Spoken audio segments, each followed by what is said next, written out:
Hello बच्चों, good morning. बच्चों, कल आपको मानवीय आवश्यकताओं की संतुष्ट के रूप में परिवार ये चैप्टर की शुरुआत की थी।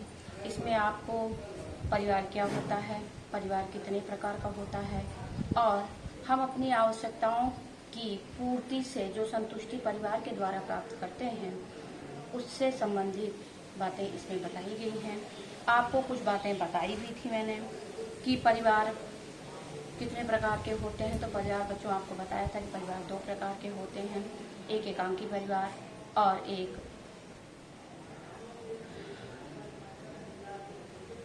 संयुक्त परिवार। अब एकांकी परिवार और संयुक्त परिवार को भी अधिकार के आधार पर जब बांटा जाता है तो परिवार दो प्रकार के बताए गए हैं, एक पितृसत्तात्मक परिवार और दूसरा मातृसत्तात्मक परिवार। जब परिवार माता के नाम से, माता के कुल के नाम से, माता के वंश के नाम से परिवार की पहचान होती है, उसके नाम से वंश चलता है तो उसे मातृसत्तात्मक परिवार कहते हैं। और जब वंश या कुल का नाम पिता के नाम पर चलता है तो उसे पितृसत्तात्मक परिवार कहते हैं। बच्चों, इसके अलावा विवाह के आधार पर परिवार को कितने भागों में बांटा गया है। तो पहला भाग एक पत्नी विवाह, एक पत्नी विवाही परिवार। ऐसा परिवार जिसमें पति पत्नी, पति के एक ही पत्नी होती है और उस स्त्री के भी एक ही पति होता है, ऐसा परिवार भारत में देखने को मिलता है। परंतु इसके अतिरिक्त भी परिवार अन्य प्रकार के भी होते हैं। दूसरा परिवार है बहुविवाही परिवार, जिसमें एक व्यक्ति एक से अधिक विवाह कर सकता है। हम मुसलमानों में पुरुष को 4 विवाह करने के अधिकार हैं, एक व्यक्ति के 4 पत्नियां हो सकती हैं। तो इस प्रकार के विवाह को बहुविवाही परिवार कहते हैं। अब बहुपत्नी विवाही, जहाँ पर एक से अधिक पत्नियां हों, वो परिवार बहुपत्नी विवाही परिवार कहलाता है। बहुपति विवाही परिवार, जहाँ पर एक स्त्री के कई पति हों, ऐसा परिवार बहुपति परिवार कहलाता है। और ऐसे विवाह नीलगिरी, मालाबार, टोहा आदि क्षेत्रों में देखने को मिलते हैं, जहाँ पर एक महिला से एक ही परिवार के कई सदस्य विवाह कर लेते हैं। ऐसा विवाह बहुविवाही परिवार कहलाता है।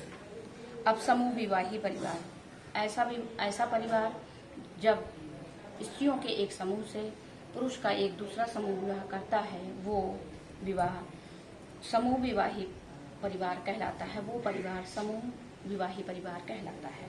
बच्चों, परिवार के प्राथमिक आवश्यकताओं की पूर्ति, परिवार के द्वारा मनुष्य की प्राथमिक आवश्यकताओं की पूर्ति होती है। मनुष्य की प्राथमिक आवश्यकताएं जैसे भोजन, वस्त्र, शिक्षा, चिकित्सा, ये सारी आवश्यकताएं परिवार के द्वारा पूरी की जाती हैं और इसके द्वारा ही व्यक्ति संतुष्ट होता है। परिवार के द्वारा ही व्यक्ति को उचित रहने का स्थान, उचित भोजन, उचित वस्त्र परिवार के द्वारा ही प्राप्त होता है। अतः मनुष्य की आवश्यकताओं की संतुष्टि परिवार के द्वारा हो जाती है। परिवार में गौण आवश्यकताओं की पूर्ति, परिवार में कौन सी हमारी ऐसी गौण आवश्यकताएं हैं जो परिवार के द्वारा पूरी की जाती हैं। तो सबसे पहला भौतिक आवश्यकताएं हैं। भौतिक आवश्यकताओं में हमारे आवश्यक सभी आवश्यकताएं, जिन्हें हम भौतिक साधन कहते हैं, वो आते हैं। उन भौतिक साधनों की पूर्ति हमारे परिवार के मुखिया द्वारा की जाती है और ये आवश्यकताएं पूरी होने के बाद व्यक्ति अपने आप को संतुष्ट महसूस करता है। मानसिक आवश्यकताओं में बच्चों, व्यक्ति जब अपने आप को आर्थिक, मानसिक और भौतिक रूप से संतुष्ट महसूस करता है तो वो मानसिक आवश्यकताएं संतुष्ट हो जाती हैं। व्यक्ति परिवार के साथ रहता है तो उसे आर्थिक रूप से कोई चिंता नहीं होती। उसे पता होता है कि घर का मुखिया है, उसकी आवश्यकताओं को पूरा करने के लिए यानी हमें जो भी ज़रूरत होगी वो परिवार का मुखिया यदि आवश्यक समझेगा, हमारी आवश्यकताओं को ज़रूरी समझेगा, तो वो अवश्य हमें वो वस्तु सहज प्राप्त हो जाएगी। तो आवश्यकताओं की मानसिक आवश्यकताओं की पूर्ति हमें परिवार से हो जाती है। सामाजिक आवश्यकताएं, समाज में हमें किस प्रकार रहना चाहिए, समाज के लोगों से किस प्रकार व्यवहार करना चाहिए, ऐसा हम सबसे पहले हम अपने परिवार से ही सीखते हैं बच्चों।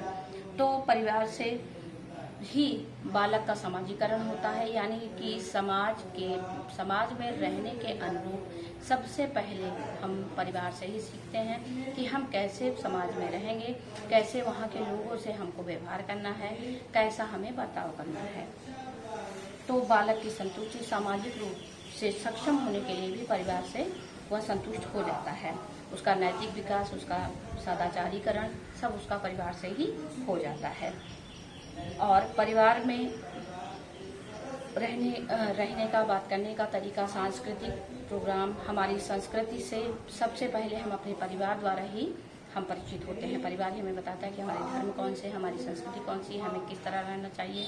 तो सामाजिक बनने के लिए सबसे पहली भूमिका परिवार निभाता है। एक बच्चे को का सामाजिकरण करने के लिए सबसे पहले परिवार अपनी भूमिका निभाता है और अपनी भूमिका को वो संतुष्ट करता है, आवश्यकताओं को संतुष्ट करता है। सांस्कृतिक आवश्यकताएं, यानी कि प्रत्येक परिवार की कुछ संस्कृतियां होती हैं, कुछ नियम कायदे कानून होते हैं, और बच्चा अपने परिवार के मुखिया से, वहाँ के लोगों से, अपने परिवारिक जनों से उन सारे रीति रिवाजों को धीरे धीरे समझने लगता है, जानने लगता है, उनके अनुरूप ही ढलने लगता है। और बड़े होकर किसी विद्यालय में यह बताया नहीं जाता कि आपके परिवार में क्या कैसे नियम है। ये सारी शिक्षाएं विद्यालय नहीं, परिवार में ही दी जाती हैं। यानी परिवार सांस्कृतिक आवश्यकताओं को भी संतुष्ट करता है।